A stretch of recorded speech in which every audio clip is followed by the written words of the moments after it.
morning, Power Living. Great to have you. This is Paul Martinelli, and we are continuing our series on kind of the 10 mistakes we make, right? 10 mistakes, the 10 steps to failure. Like if you do these 10 things, you're absolutely going to fail. So let's kind of review where we've been up until now. First, we said we make a mistake when we voice our own opinions and facts as though they were truths. See, you can have an opinion and have no experience. Have absolutely no experience. It doesn't. Opinions are the cheapest commodities, Napoleon Hill said.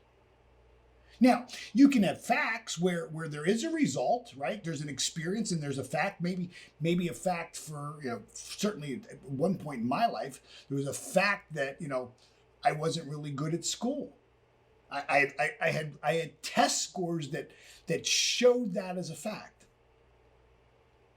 And there were people who didn't even know my test scores, but because I stuttered, they formed an opinion that I was dumb and stupid. So they had an opinion that I was dumb and stupid. I believed that. I had facts that showed my test scores were bad. But see, that wasn't my truth. That wasn't my truth. See, facts change. And not only do facts change, you can change the facts. So in the process of goal achievement, you want to really focus on what's your truth. What's the truth of your potential? Number 2 was, don't get boggled down in getting ready, right? So many people, wait till conditions and circumstances are perfect before they get started. You can't. You've got to jump and build your wings, right? Waiting to get ready, waiting for everything to be perfect is really a convenient excuse. It's a strategy of procrastination. Number 3 is, we want to know how someone else did what it is that we want to do. And the truth is it doesn't really matter how somebody else did it. What matters is how you're going to do it. Now, don't get me wrong. I think it's good that you get mentorship, you get advice, you get coaching. You get counsel from people who've done what it is that you want to do. But the most important thing is that you don't look at what they did and the skills, talents, abilities, and resources that they had in order to do it. I built a multi-million-dollar commercial cleaning company, and other people had too, but most of those people who started businesses started with great wealth. They had mom or dad or an uncle or somebody who invested in them. I didn't have that. And so if I thought the only way that I could build $1 million business was that I had a college education and I had a trust fund, well, that was never going to happen in my life. So how someone else did something that you want to do, there's certainly some things you can harvest, but you got to make sure that you're willing to find your own way. Number 4 is, this is where we think that we can save ourselves the riches, right? We can save ourselves the wealth creation. You can't. You've got to make it. You've got to make money, not save money. I've never met anybody who saved themselves rich. You've got to make it first. And the point of this is I've seen people who will delay taking the next step in what they want to do because they're waiting on a bargain price. They're waiting on a deal. So maybe they need a computer, maybe they need a microphone or a camera to start their business. But they're going to wait because the camera's going to be on sale in 2 months. It's the people who will sit down on a Saturday and clip coupons for 3 hours to save 80 cents on a tube of toothpaste rather than going out and going to work. Start. Don't drive such a hard bargain. Don't beat people up on price. You're not going to get rich by saving yourself there. Trust me. That number 5, get rich first yourself. What does this mean? This means be really careful about getting into partnerships. A lot of people who start in businesses come up with an idea, and they're sharing it with their friends and say, we should do this together. And one of the reasons why they want to do it together is because they're trying to mitigate the risk. It's less risky when there's other people. We have confidence in other people. We see other people's potential that we don't see in ourselves. We marginalize and diminish what we see in ourselves, and therefore we think that there's potential in other people. And so we try to partner or collaborate with them. I'm telling you, it's probably best you start by yourself. Prove to yourself that you can do it. And then, from that position of strength and confidence, then if you want to take on a partner, collaborate with people, good. Next is keep it simple. We talked about this last time. Just keep it simple. Don't overcomplicate things. Don't overcomplicate things. I see people who have marketing programs. As a matter of fact, coming up on March 26th. Now we're filming this now, but on March 26th, 2022, I'm doing a workshop called Pricing, Bonuses, Guarantees, and Bundles. How to create an irresistible killer offer, right? And part of it is being easy to work with, making it easy for somebody to buy from you. And I see people who come up with offers, and I go to their landing page, and oh my goodness, first off, I've got to read all this text before I can get to a buy button. When I get to the buy button, I've got to go to this landing page. I've got to fill out all of this information. I've got to take an assessment. I've got to schedule a call with somebody to buy. There's like 9 hoops. Don't make it so hard for people to give you your money. Be easy to work with. Don't overcomplicate things. Keep it simple. Number 7, here we go. Number 7 is you've got to ask for the order, right? You've got to ask for the order. Your job is to identify a problem in the marketplace, a problem that your prospect has, and then to ask questions that uncover what that problem really is, so that you know that you can solve the problem, and the client knows that they even have the problem. Ever have a problem and didn't know that you had a problem until you became aware that, oh, I got a problem. Actually, the problem's a lot bigger than you thought the problem was.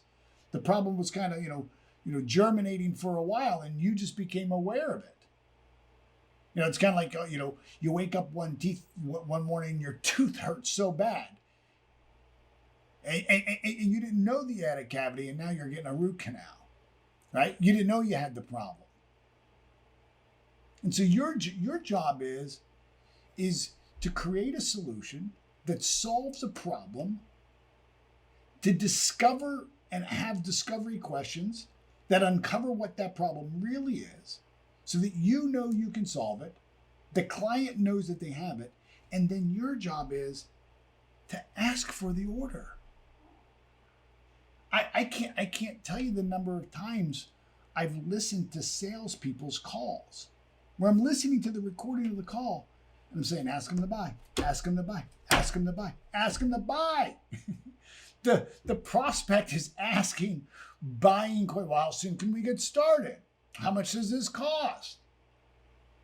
Are we able to move it this way, or can we do it that way? I mean, these are all buying questions. They're saying, please sell me the solution. And we slow play the process. We're afraid to ask the order. Ask for the order. You've got to ask people. So all things being equal, Jim, is there any reason why we don't get started today? Write it down. All things being equal, is there any reason why we don't get started today?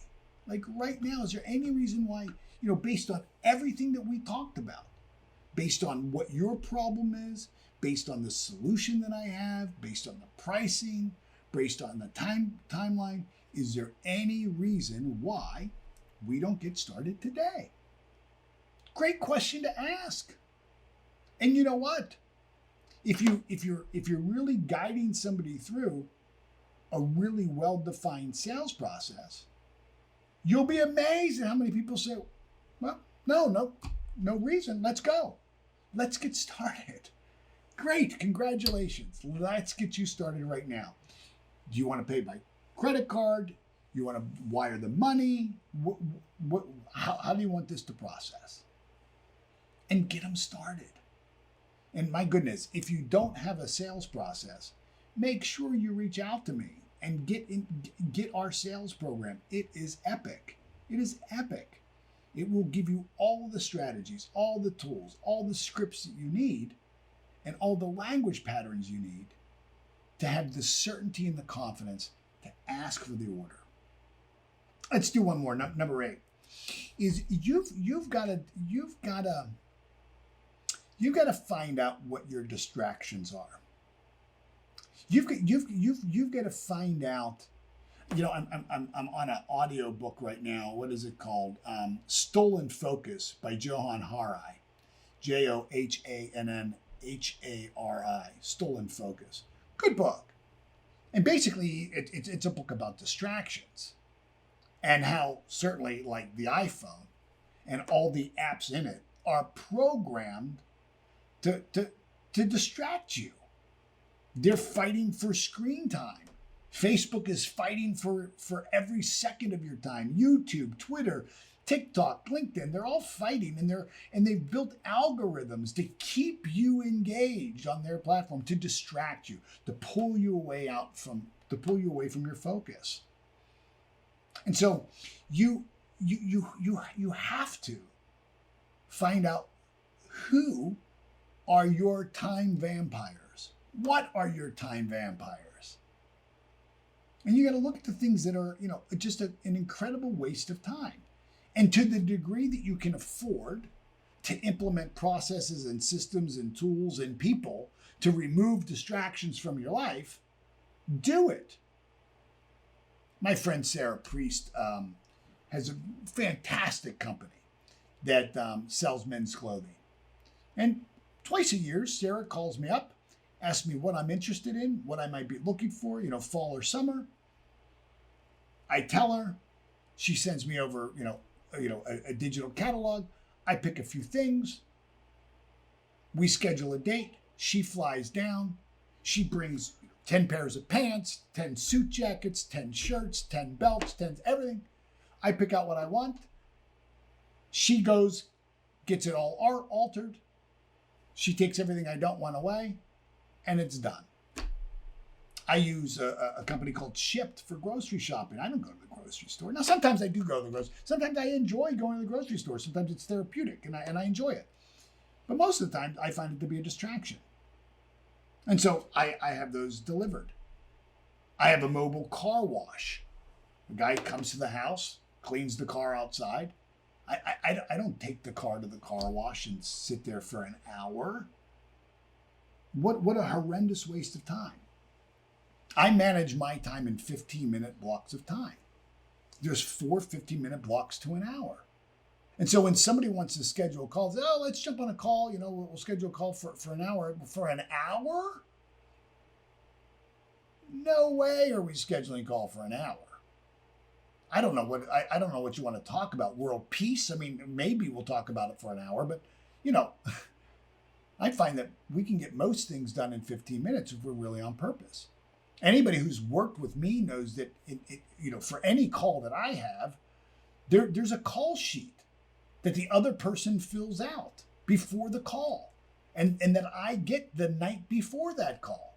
And I have a scheduled block of 15 minutes that Megan, my assistant, sends over to me, and I review all of the call documents for the next day, so I'm aware of what's in them, and I'm prepared for the call. She sends all the secondary information I may need, any link or anything that I need to see.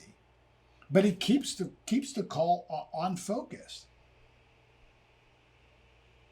I have a running dictation of things to do, of things that I want to delegate. I don't stop and call Megan every time I get an idea. It goes into a word, into a voice memo. And at the end of the day, send. And it's done. I don't interrupt her. She doesn't interrupt me.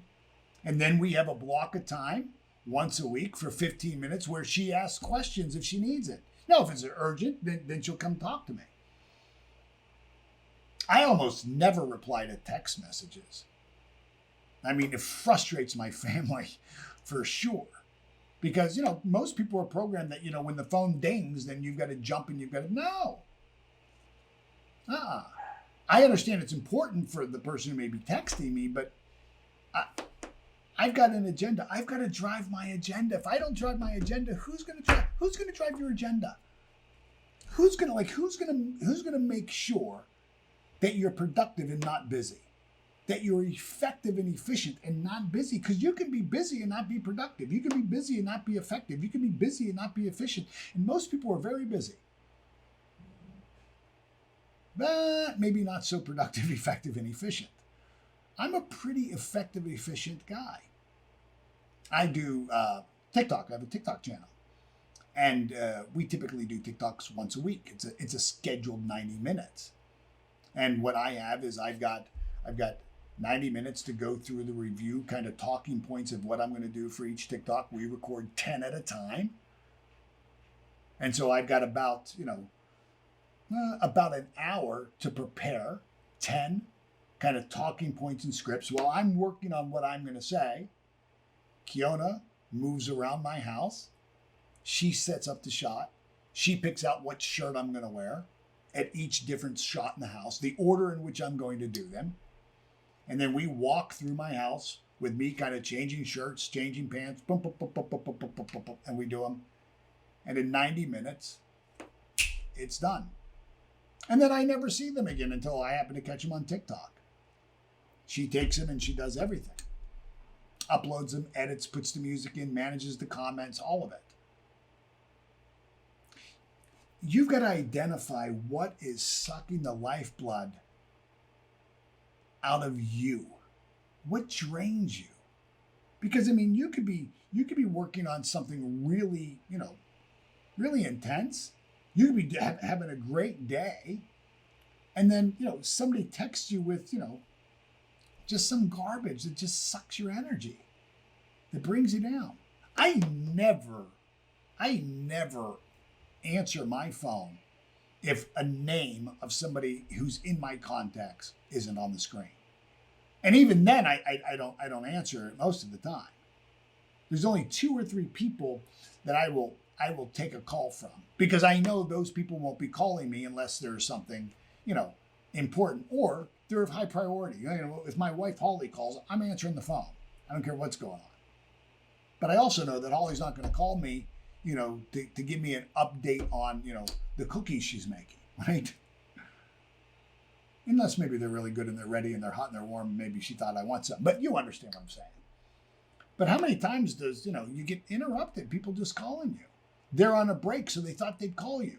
They've got some drive time, so they thought they'd call you. Catch up. Well, I would love to catch up.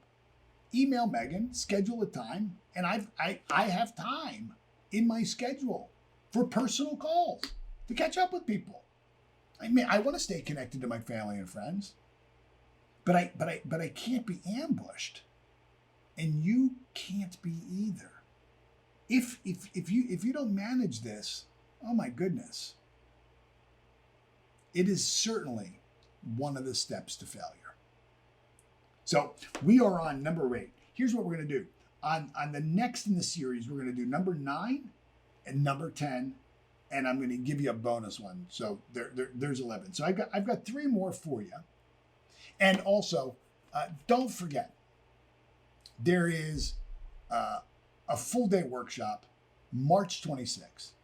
If you're unsure about how to price things, if you're not sure about how to use a bonus to drive engagement or to drive urgency, if you've never used a guarantee to move people into buying your product or service, if you don't know how to bundle things together, this is the workshop for you.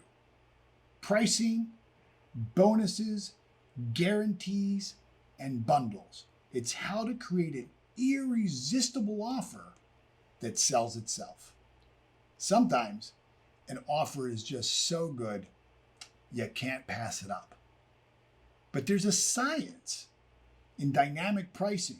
There's a science in creating urgency. There's a science in mitigating risk through the use of guarantees. And we're going to cover all of that in a full day seminar, March 26th.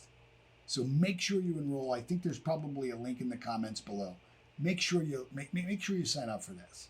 You're going to love it. I think the investment is $199. $199.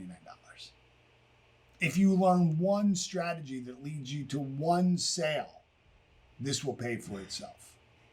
This will absolutely pay for itself. So click on the link below. See you soon. Be well.